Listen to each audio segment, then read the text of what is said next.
Hey there, Becky here from the Happy Heart Creative Studio, and today I just want to talk to you a little bit about some of my favorite substrates. And when if you're a beginner, and I remember when I was a beginner, and I'm not an expert by any means, it's just something I enjoy doing, but I have been learning along the way.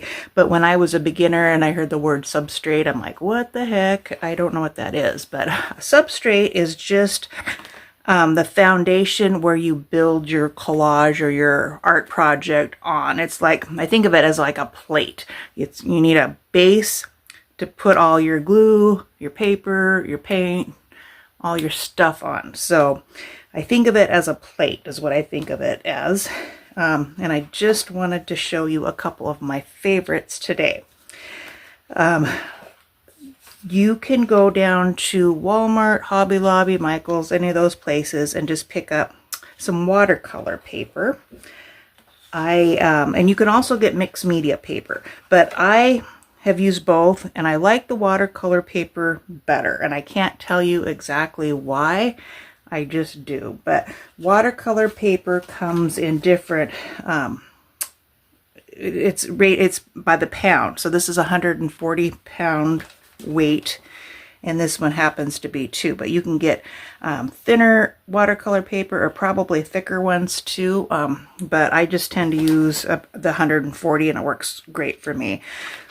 But it is, there's no need to, you don't have to prime it, you don't have to do anything to it, and it soaks up, it's thick enough, it absorbs the, the water and the glue, and it's made for that kind of thing, so it works really well.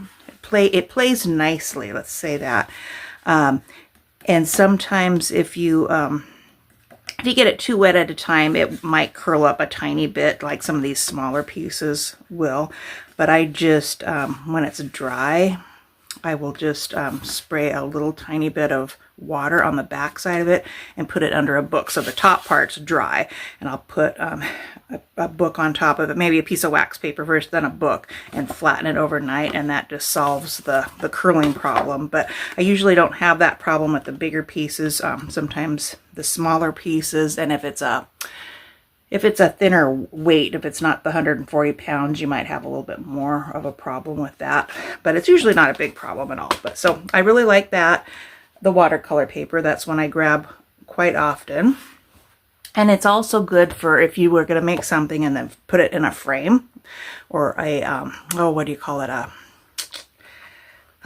can't think of it. The mat, I guess it's just a mat. You put it in a mat, and then you can either frame it or just leave it like that. But watercolor paper is great for that. So, all right. And the next thing I really like are the canvas boards.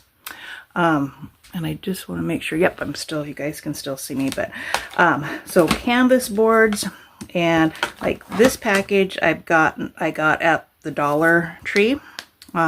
So 3 in a package for $1.25. You can't beat that.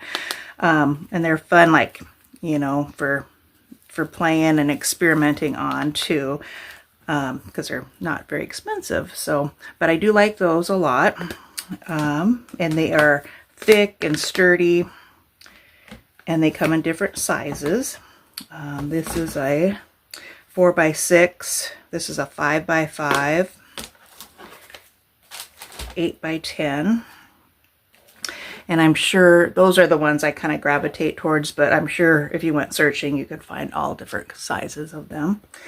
But the reason I like these so much, for one thing, if you mess up and you don't like something, you haven't spent a lot of money on it.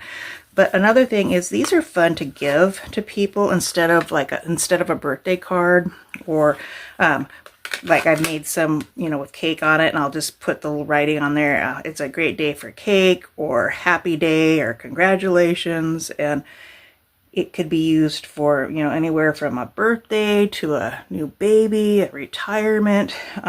It could be used for anything. So it's kind of fun to have a supply of those.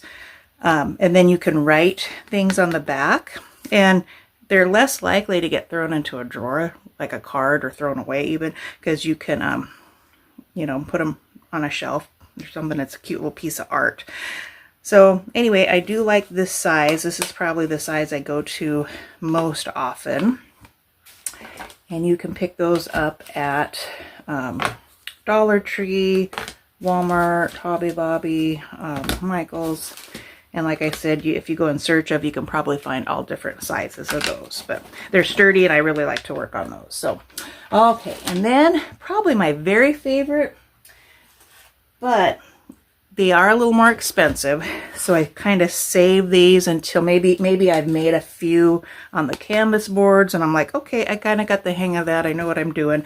Then I'll go ahead and get out these wood panels. And these are my favorites. These are something that, you know, you would want to keep, you know, it's a piece of art. If you make it on here, it's more official. So I do save these for, like I said, after I've tried the routine or the pattern a couple times and I know I like it and I know that, you know, it looks good and I feel comfortable doing it. Then I'll get out one of these and make it on these. But these are a little more expensive. You can, oh, let me see. I don't think I brought one. Oh, I don't even think I have any. Oh, I do. Just 1 second. Let me grab it.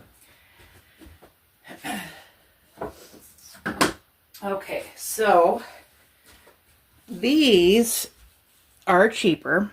And I cannot tell you exactly how much they are. I want to say $3.99, $4.99. I got these at Walmart, and there's 3 of them in here. So these are a little bit, let me open that and show you.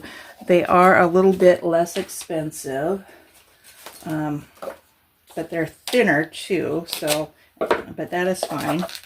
Let me open these real quick here.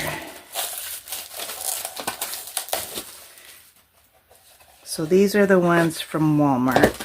And yeah, they're just a little bit thinner compared to these. But nothing wrong with it. I use these quite often. And I do like those.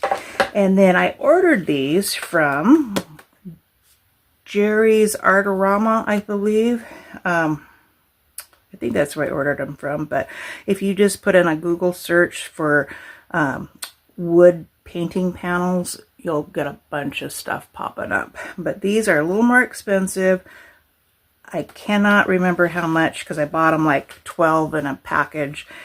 I want to say they were probably between $30 and $40 for the package. It's a little bit more spendy, but they are quite a bit thicker. They're made out of birch, so they will last forever. So I do like, and you can get them in all different sizes. So I really do like those a lot. Different size here. And this is a little bit thinner. So you can, when you do order them, they have thicker and thinner ones you can order. So you'll have to just decide what you want for that. But yeah, and this is like a 8x8. Something like that, but you can get them 8x8, 6x6, 12x12, or you can get them more in the rectangle shape. But yeah, so I kind of save these, like I said, so when I do a project and it's something I really, really like and I want to make it bigger, better, seal it up. It's more like a, I don't want to say real piece of art, but it's more, I don't know, you're spending a little bit more on the substrate, so you might want to save it a little bit for more special stuff. So that's just me. I don't like to spend a whole lot of money on stuff. So, okay, guys, that's what I got for today. If you have any questions at all, just feel free to drop me a question below, and I will see you guys in the next video. Thank you.